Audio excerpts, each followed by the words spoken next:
February 15th, 1978. Las Vegas Hilton. Leon Spinks was a 7-0 nobody who nobody gave a chance against the greatest boxer who ever lived. Muhammad Ali was 36 years old and fading, but he was still the greatest. The odds were so lopsided that most casinos refused to take bets on the fight. By the end of round 15, the impossible had happened.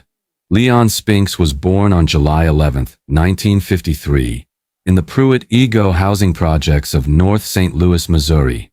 He weighed less than 4 pounds at birth. At 2 weeks old, he developed severe jaundice.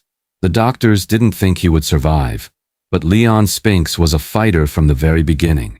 He was the eldest of 7 children. His father beat him regularly and then abandoned the family completely. His mother, Kay, raised 7 kids alone on welfare in one of the most dangerous places in America. The Pruitt-Igoe projects were so violent that the U.S. Army sent paratroopers into the area in the late 1960s just to control the riots. This is where Leon Spinks grew up. He suffered from low blood pressure and periodic fainting spells. The neighborhood gangs targeted him. They beat him because he was weak.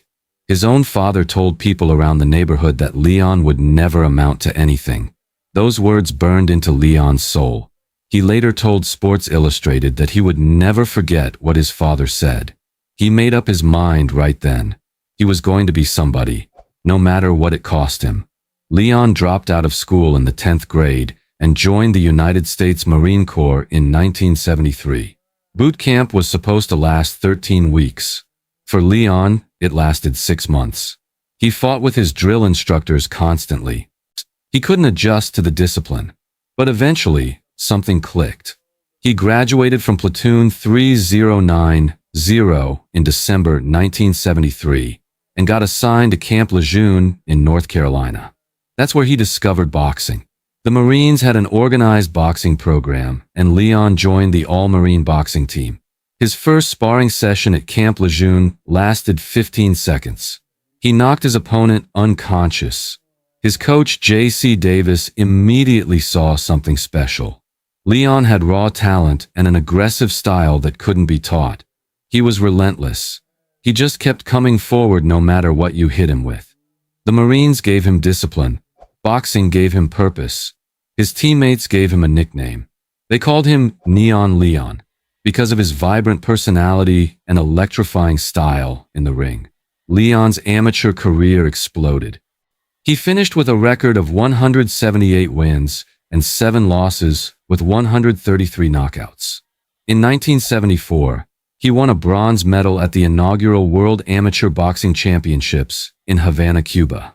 In 1975, he won silver at the Pan American Games.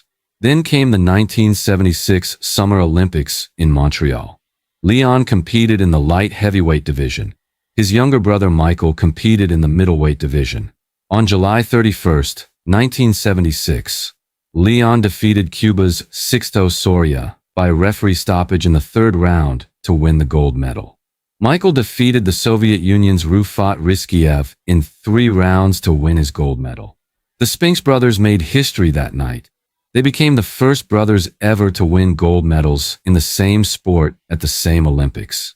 St. Louis threw them a parade, and they walked through downtown with their medals around their necks, while thousands of people cheered. Leon was 23 years old.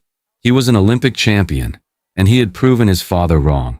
Leon turned professional on January 15, 1977. He knocked out Bob Smith in the 5th round in Las Vegas. Then he went to Liverpool, England, and knocked out Peter Freeman in the 1st round. He beat Pedro Agosto by 1st round knockout. He fought Scott Ledoux to a draw. He beat Italian champion Alfio Righetti by decision. After just 7 professional fights, Leon got the phone call that would change his life forever. Muhammad Ali's people wanted him to fight for the heavyweight championship of the world. The date was set for February 15, 1978, at the Las Vegas Hilton. Leon Spinks was 7-0-1 as a professional. He had never gone past 10 rounds in any fight. Muhammad Ali was 36 years old and past his prime, but he was still the greatest boxer who ever lived. The betting odds were so lopsided that most Las Vegas casinos refused to even take bets on the fight. Nobody gave Leon Spinks a chance. Not one person. Ali's trainer Angelo Dundee thought it would be an easy payday. Ali himself was already looking past Leon to bigger fights. During fight week, Leon saw Ali in the hotel lobby and jumped up like a kid on Christmas morning. He ran over to shake Ali's hand. Ali was his childhood hero. He had worshipped Ali from the Pruitt-Igoe projects. On fight night, February 15, 1978, Leon Spinks entered the ring wearing red trunks and his trademark gap-toothed smile. He was missing his four front teeth from years of getting headbutted in sparring. Muhammad Ali entered the ring at 221 pounds, looking soft and slow. The bell rang for round one, and Leon Spinks attacked Muhammad Ali like a man possessed. Leon Spinks threw punches in wild combinations. He swarmed Ali from the opening bell. He had no fear. Ali tried to use his jab to keep distance, but Leon kept coming forward. Round after round, Leon pressed the action. He threw 419 punches over 15 rounds. That was more punches than any opponent had ever landed on Muhammad Ali in his entire career. Ali tried to rope-a-dope in the middle rounds. He leaned on the ropes and let Leon punch himself tired. But Leon didn't get tired. The middle rounds went to Ali on the scorecards as he woke up and started landing his jab. But then came the championship rounds. Round 13. Round 14. Round 15.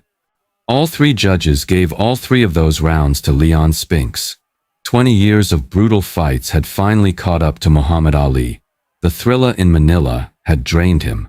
The wars with Joe Frazier had broken something inside him. He was 36 years old and his legs were gone. Leon Spinks was 24 years old and he was hungry. He threw everything he had at Ali in the final round. Ali tried to mount one last rally, but his punches had no power behind them.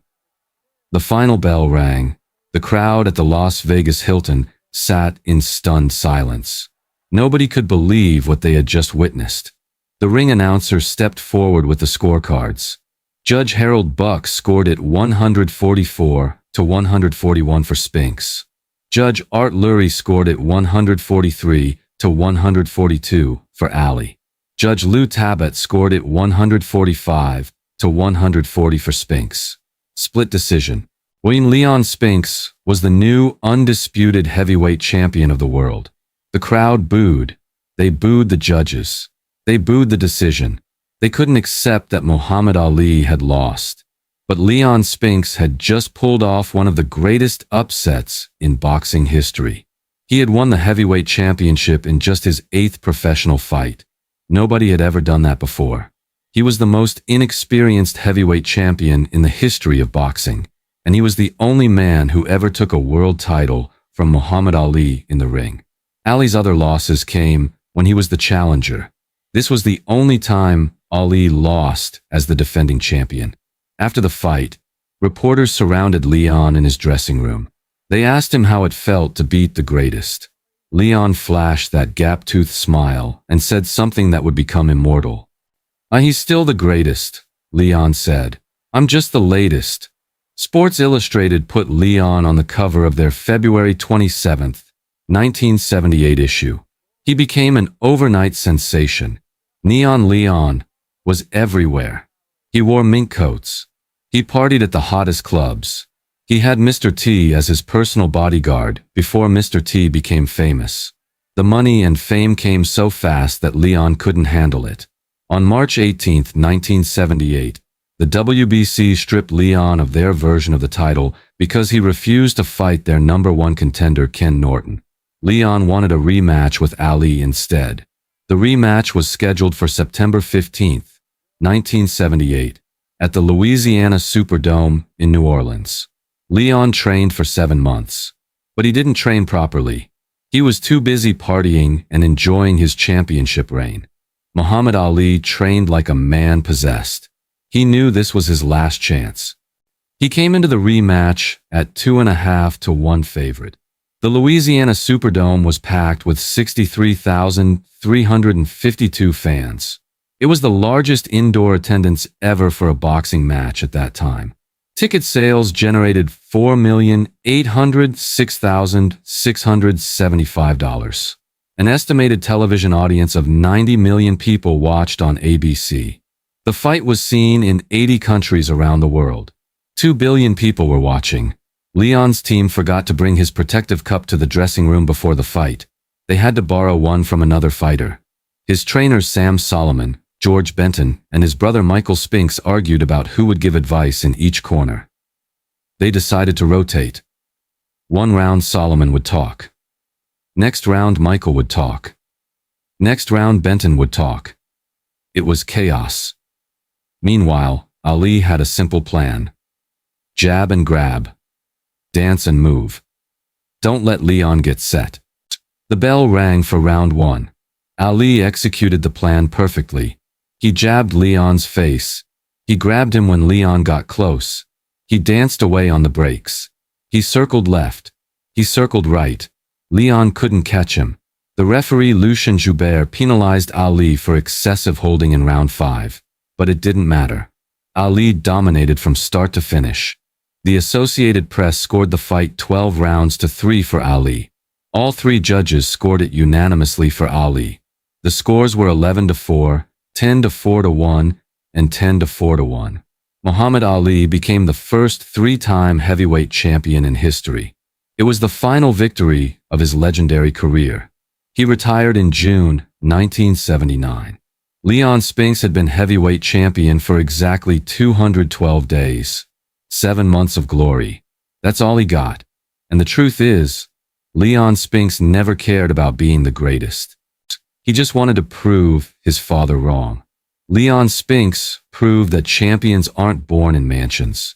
They're born in housing projects. They're born from pain and poverty and fathers who said you'd never be anything. And sometimes, just for one night, they become immortal. If you enjoyed this story, hit that subscribe button and drop a comment below. What's your favorite boxing upset of all time?